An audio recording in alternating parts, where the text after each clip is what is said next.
अगर दुनियादार को खुश करना चाहते हो तो अमीरों का कदम अख्तियार कर लो, अगर अल्लाह को खुश करना चाहते हो तो उसका घर अख्तियार कर लो। मेरे प्यारे भाइयों, नमाज़ें, आज हम नमाज़ों से दूर हैं। आज हमारी मस्जिदें वीरान पड़ी हैं। मस्जिदों के लिए हम जंग कर रहे हैं, मस्जिदों के लिए हम लड़ाई कर रहे हैं। बताइए, जब मस्जिदें हम ऐसी क्या करेंगे, जब उसमें नमाज पढ़ने वाले नमाजी नहीं होंगे तो हम मस्जिदें लेकर के हजरत क्या करेंगे। आज रोज FIR होती है, आज ये मुसलमान बंद हो गया, कल वो मुसलमान बंद हो गया, आज यहाँ 10 लोग गिरफ्तार हो गए, वहाँ 10 लोग गिरफ्तार हो गए। ऐ मेरे प्यारे भाइयों, किस वजह से? मस्जिदों के झगड़े की वजह से। अगर उस मस्जिदों का हाल पूछा जाए तो कसम खुदा की अगर पूछा जाए वहाँ मुस्लिम आबादी कितने हैं, कहेंगे 200-300 घर हैं। और पूछो नमाजी कितने हैं तो क्या कहेंगे 5 आदमी। 200-300 घर में 2-3 आदमी नमाजी। बताइए, अगर आप किसी को दावत दें, अगर आपकी दावत में वो ना पहुँचे, आपके दावत पे वो ना पहुँचे तो आप उससे नाराज़ होंगे। सबसे बड़ा मुद्दा बता दे, अगर दामाद को ससुराल वाले बुला लें और अगर दामाद अकेले पहुँच गया और बेटिया को लेकर के नहीं गया तो समझ लो उसकी खैरियत नहीं है। सही है कि गलत कह रहे हैं? खैरियत नहीं है। इतना दामाद से खफा हो जाएंगे कि अब कुछ पूछो ना। सास वो मुँह फुलाए बैठी है, ससुर वो भाई सलाम सलाम कर ले, भाई सलाम, ऐसा करते हैं। यही होता है ना, सब मुँह फुलाए इधर उधर, ऐसा लग रहा है कि गुब्बारा फूट गया है। तो ऐ मेरे प्यारे भाइयों, तो अगर आप अपने दामाद से नाराज़ हो सकते हैं, अगर आप रिश्तेदार को अपने दावत दें, अगर वो रिश्तेदार से आप नाराज़ हो सकते हैं, तो आप सोचिए, जिस घर से दिन में 5 मरतबा हैया अलस सलाह हैया अलल फलाह की सदाएं बुलंद की जाती हैं, हैया अलस सलाह हैया अलल फलाह की सदाएं बुलंद की जाती हैं, उस घर में अगर आप न पहुँचे तो क्या अल्लाह आपसे नाराज़ नहीं होगा? नहीं होगा। फिर भी अल्लाह का एहसान नहीं जानते हो? अल्लाह का एहसान है कि आपको रिस्क दे रहा है। और ससुराल अगर वाइफ को लेकर के न जाओ तो ससुराल वाले तेल का पैसा नहीं देंगे, देंगे नहीं देंगे। अगर 1000 देना है तो 200 में काम चला देंगे। और मेरे प्यारे भाइयों, लेकिन खुदा की रहमत पर कुर्बान जाइए, उस खुदा वहदहु ला शरीक की रहमत पर कुर्बान जाइए। अल्लाह की हम नाफरमानियों पर नाफरमानियाँ करते जा रहे हैं, फिर भी अल्लाह ताला हमें रिस्क दे रहा है, फिर भी हमें दुनिया के दौलत जो है दुनिया के तख्तो ताज से जो है सरफराज कर रहा है, दुनिया की हुक्मरानी हमारे कदमों में डाल रहा है, दुनिया की कामयाबी हमारे कदमों में डाल रहा है। लेकिन हम अल्लाह की जो है इबादत से बेखबर हैं, बेखबरी की नींद हम सो रहे हैं, बेखबरी के जो है खर्राटे हम ले रहे हैं। ऐ मेरे प्यारे भाइयों, जब अल्लाह तबारक व तआला आपको दुनिया के तमाम तरह की नेमतों से माला माल कर रहा है, अगर दुनियादार को खुश करना चाहते हो तो अल्लाह तबारक व तआला की रज़ा नहीं पाओगे, तो दुनियादार को खुश करके अपना ठिकाना जहन्नम बना लो। अगर अल्लाह को राज़ी करना चाहते हो तो उसकी रज़ा हासिल करो। दुनियादार को खुश करने के लिए मुस्कुराना पड़ता है और अल्लाह को खुश करने के लिए उसके बारगाह में रोना पड़ता है। तो अगर अल्लाह को खुश करना चाहते हो तो मेरे प्यारे भाइयों उसके घर में रोवो, गिड़गिड़ाओ, अपने गुनाहों की माफ़ी मांगो। और हमारे आज मुआशरे में माँ बहनों के हालात बहुत गड़बड़ हैं, माँ बहनों के हालात बहुत गड़बड़ है। अगर इनसे नमाज पढ़ने के लिए कह दिया जाए तो नानी मर जाती है। क्या कहते हैं, बच्चे ने पेशाब कर दिया, पैखाना कर दिया, ये कर दिया, वो कर दिया, दुनिया भर की हजरत नाटक बताती हैं, खाना टाइम से नहीं बना पाती हैं। ऐ मेरे प्यारे भाइयों, ऐ मेरी माँ बहनों, ये तुम्हारा किरदार नहीं है। खातून जन्नत कैसी थी? सर्दियों की लंबी लंबी रातें थी, सारी दुनिया आराम से सोते थे, लेकिन खातून जन्नत रज़ी अल्लाह ताला अन्हा शहजादों को सुला देते थे, बारगाह रब्बुल इज़्ज़त में सर झुका देते थे और बारगाह रब्बुल इज़्ज़त में सर झुका देते थे। सारी रात ख़त्म हो जाते थे, लेकिन उनका एक सजदा नहीं ख़त्म होता था, एक सजदा नहीं ख़त्म होता था। वह सजदे से सर उठा करके अर्ज़ करते थे, ऐ मौला, ऐ परवरदिगारे आलम, तूने कैसे छोटी छोटी रात बना दी है कि तेरी रात ख़त्म हो जाती है। तेरे महबूब की बेटी फातिमा का एक सजदा मुकम्मल नहीं होता है। किसी दिन तू ऐसी लंबी रात बना दे कि तेरे महबूब की बेटी फातिमा दिल खोल करके सजदा कर ले, दिल खोल करके सजदा कर ले।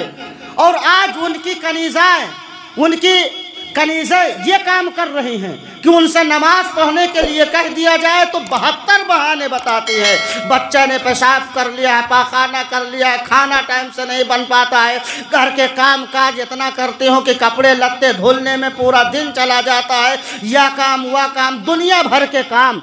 ऐ मेरे भाई, मेरी प्यारी बहनों, आपसे मैं इल्तिजा करता हूँ कि ये जो आप दुनिया के खुराफात लेकर के आप बैठी हो, ये कुछ तुम्हारे काम आने वाला नहीं है। अगर काम आने वाली है तो खुदा की नमाज काम आने वाली है। मैदान महशर में सबसे पहले अगर पूछा जाएगा तो तुमसे नमाज का, सबसे पहले नमाज का सवाल किया जाएगा। और जब तुम खुदा की बारगाह में जाओगे तो कौन सा मुँह लेकर के जाओगे? ऐ मेरे प्यारे भाइयों, आज अगर इस डैम के सामने बात करना हो तो हवा खिसकती है। अगर चौकी इंचार्ज आ जाए तो बात करने के लिए किसी की हिम्मत नहीं होती कि कौन जाए। वो कहेंगे तुम जाओ, तुम जाओ, वो कहेंगे अरे तुम जाओ यार, अरे तुम जाओ यार, ऐसे कहते हैं। किसी की हिम्मत नहीं होती है। आज एक पुलिस वाले के सामने, आज इस डैम के सामने तुम्हारी एक औकात है कि तुम बात खड़े होकर के नहीं कर सकते हो। ऐ मेरे प्यारे भाइयों, वो नबी जो सारी कायनात का मालिक व मुख्तार है, वो नबी जो तमाम अंबियाओं का सरदार है, वो नबी जो मालिक हौज़े कौसर है, वो नबी जो मालिक जन्नत है, जिसके बगैर आप जन्नत को आज टिकट नहीं दिया जाएगा आपको, वो नबी जो सारी कायनात का मालिक व मुख्तार है, वो नबी जिसके सर पर क़यामत के दिन शफाअत का ताज बांधा जाएगा, वो नबी जिसके सामने क़यामत के दिन आपको रूबरू होना है। कसम खुदा की उस नबी के सामने कौन सा मुँह लेकर के जाओगे? उस नबी के सामने कौन सा मुंह लेकर के जाओगे? जब नबी के क़यामत के दिन नबी पूछेंगे, क्या तुमने मेरे आंखों की ठंडक के लिए नमाज पढ़ी? क्या अपने मोहल्ले की मस्जिद को आबाद किया? तो क्या जवाब दोगे? ऐ मेरे प्यारे भाइयों, ये दुनिया का मामला है कि पुलिस वाला 10 मिनट में आकर के तुम्हारी देखभाल पूछताछ करके चला जाएगा। उस नबी की बारगाह में जब हाजिर होगे तो कौन सा मुंह लेकर के जाओगे? यही थोपड़ा लेकर के जाओगे कि यही थोपड़ा है मेरा, यही चेहरा है जो जिंदगी भर अपने पड़ोसी का हक खाते रहे, जिंदगी भर अपने माओ को गालियां देते रहे, जिंदगी भर अपने बहनों का हक खाते रहे, जिंदगी भर बेनमाजियों के लिस्ट में नाम लिखवाते रहे, जिंदगी भर अपने काले करतूत को हम लोगों से छिपाते रहे? यही मुंह लेकर के जाओगे? कसम खुदा की, जब ये मुंह लेकर के जाओगे तो अल्लाह तबारक व तआला क़यामत के दिन इरशाद फरमाएगा कि ए महबूब, इसे जहन्नम के उस तबके में डाल दो जो वैल कहते हैं, वैल उस तबके में डाल दिया जाए। वैल कहते हैं जहन्नम के एक हिस्से को जिससे जहन्नम खुद पनाह मांगती है। अब आप सोचिए, जहन्नम खुद पनाह मांगती है, उसमें डाल दिया जाए। और बेनमाजियों के हालात क्या होंगे? आप मुलाहजा फरमाएं, बेनमाजियों के हालात वो होंगे जब उनसे क़यामत के दिन कहा जाएगा कि तुम जो है अल्लाह अकबर कह कर के नेत बांधो। कसम खुदा की तुम्हारे हाथ इतने सख्त कर दिए जाएंगे कि तुम अल्लाह अकबर नहीं कह पाओगे। जब तुम जो है तुमसे ये कहा जाएगा कि रुकू करो तो कसम खुदा की तुम्हारी कमर को इतनी सख्त कर दी जाएगी तो कि तुम अपने कमर को जो है रुकू में नहीं ले जा पाओगे। जब परवरदिगार परवरदिगार आलम कहेगा कि तुम सजदा करो, तुम्हारे घुटनों और तुम्हारे जो है कमर को इतना सख्त कर दिया जाएगा कि तुम सजदा नहीं कर पाओगे। और अल्लाह ताला फरिश्तों को हुक्म देगा कि इसे जहन्नम के भड़कते हुए शोलों में डाल दो। कसम खुदा कि तुमको जहन्नम के भड़कते हुए शोलों में डाल दिया जाएगा। जब तुम गुनाहों से बरी हो जाओगे उस वक्त तुमको नबी की बारगाह में पेश किया जाएगा, फिर नबी अपनी शफाअत से तुम्हें जन्नत में भेजेंगे। नारे तकबीर, नारे रिसालत, मसलके आला हज़रत, उलमाए अहले सुन्नत, जश्न हौसला वाला, नारे तकबीर, नारे तकबीर, सुभान अल्लाह, सुभान अल्लाह। ऐ मेरे प्यारे भाइयों, जहन्नम, वो जहन्नम जिससे जहन्नम खुद पनाह मांगे। ऐ मेरे प्यारे भाइयों, आज से मुझसे वादा करो कि कौन कौन से लोग अपने मोहल्ले की मस्जिद में नमाज अदा करेंगे। 5 वक्त की मैं आपसे वादा नहीं करवा रहा हूँ। अगर आप फजर में अपने घर पे हैं तो इस वक्त बड़ी रात होती है, आराम से आपकी नींद पूरी हो जाएगी। आप अपने मोहल्ले की मस्जिद को आराम से आबाद कर सकते हैं। ईशा में आप अपने काम काज से घर आ जाते हैं, आप ईशा में अपने मोहल्ले की मस्जिद को आबाद कर सकते हैं। जब आपके दिल में मोहब्बत बढ़ेगी, नमाज में सुकून मिलेगा, तो आप 5 टाइम के पढ़ना शुरू कर दोगे। पहले 1 टाइम के नमाजी बनो, फिर 2 टाइम के बनो, और इंशाअल्लाह अल्लाह का करम होगा, आप 5 टाइम के नमाजी हो जाओगे। तो कहो इंशाअल्लाह आज से नमाज पढ़ेंगे। पढ़िए भाई, तुम तो मुँह बंद कर रहे हो भैया। लग रहा है कि अभी झूठ बोलना हो कि अभी 10,000 रुपया मिलेगा। एक जगह झूठ बोलना है और चाहे उसे फांसी की सज़ा हो जाए, फांसी की सज़ा हो जाए, लेकिन झूठ बोलना बंद नहीं होगा।